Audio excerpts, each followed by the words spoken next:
Tumsifu Yesu Kristo. Naitwa Padri Mapendo, na leo ni juma la sita la Pasaka.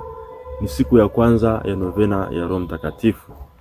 Masomo yetu siku ya leo, somo la kwanza linatoka kitabu cha Matendo ya Mitume sura ile ya 18 aya 9 hadi ya 18, na Injili ni Yohane sura ile ya 16 aya 20 hadi 23. Ujumbe wa neno la Mwenyezi Mungu siku hii ya leo ni kwamba Roho Mtakatifu ni mfariji katika huzuni yetu. Ndugu zangu wapendwa, kanisa linaingia katika siku 9 za sala, na siku hizo 9 zinaitwa novena, ikifuata mfano wa mitume waliokusanyika pamoja na Mama Bikira Maria katika kusali wakingojea ile zawadi ya Yesu Kristo ya ujio wa Roho Mtakatifu. Mitume hawa walikusanyika wakiwa na hofu lakini na tumaini kubwa, lakini pia wakiwa dhaifu, lakini ndani yao wakiwa wanangojea faraja ile na nguvu kutoka juu. Katika siku ya kwanza tunamuomba Mungu Roho Mtakatifu atupatie hiyo zawadi ya faraja, na ni katika giza la maisha yetu sisi kama binadamu, katika huzuni yetu na katika vitisho mbalimbali tunavyokutana navyo katika maisha yetu. Katika jambo la kwanza ambalo tunamuomba Mungu Roho Mtakatifu ni kwamba Mwenyezi Mungu huwa anazungumza katika giza la maisha. Somo la kwanza siku hii ya leo, Mtume Paulo anahubiri Injili Antiokia, anahubiri Injili huko Korinto katika mazingira magumu kabisa, na hata anapelekwa barazani, anapaswa kujibu mashtaka juu ya kuhubiri Injili pasipo kufuata sheria za Kiyahudi.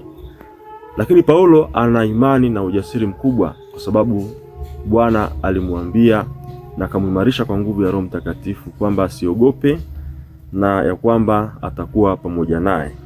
Kwa hiyo ndugu zangu, Roho Mtakatifu ni sauti ya Mungu ambayo inazungumza nasi katika usiku wa maisha, kwamba kila mtu anayeishi imani yake na anayeingia katika utume hapaswi kuogopa, kwa sababu hayuko peke yake. Mungu Roho Mtakatifu yuko nasi, anakuambia wewe usiogope katika giza la maisha unaloingia. Lakini pia Roho Mtakatifu anatuondolea huzuni yetu. Katika huzuni tunaweza kupata furaha pia. Katika Injili Yesu anasema huzuni yetu au huzuni yenu itakuwa ni furaha, itageuka kuwa furaha. Mama anapojifungua anapitia machungu makali sana, utungu wa kuzaa, lakini baada ya mtoto kuzaliwa anakuwa na furaha kwa sababu amepata mtoto na anasahau maumivu yake yote.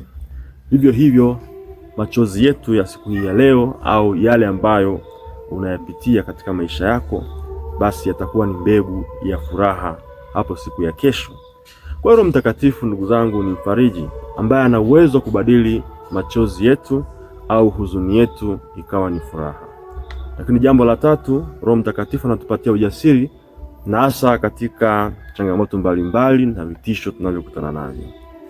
Mtakatifu Paulo, baada ya kutikiswa na huo upepo kipindi anahubiri Injili, tunaambiwa kwamba aliendelea kuhubiri kwa ujasiri bila kuogopa. Ni kama vile mti ambao unapigwa na upepo, unaweza kuinama lakini utabaki umesimama kama mizizi imejikita sawasawa, na mti huu hauwezi kuanguka. Kwa hiyo ndugu zangu, Roho Mtakatifu ndiye mizizi ya ndani na tufanya tusimame imara pale tunapokutana na changamoto mbalimbali za maisha.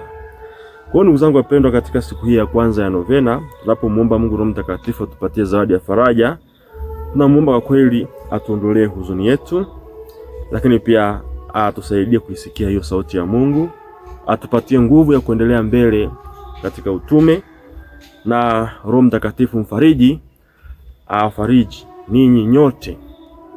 Tunamwita Mungu Roho Mtakatifu aje katika mioyo yetu, atupatie amani, ageuze huzuni yetu kuwa ni furaha.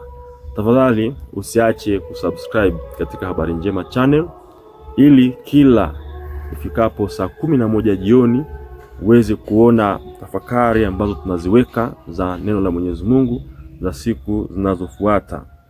Awabariki Mungu Mwenyezi, Baba na Mwana na Roho Mtakatifu. Amina.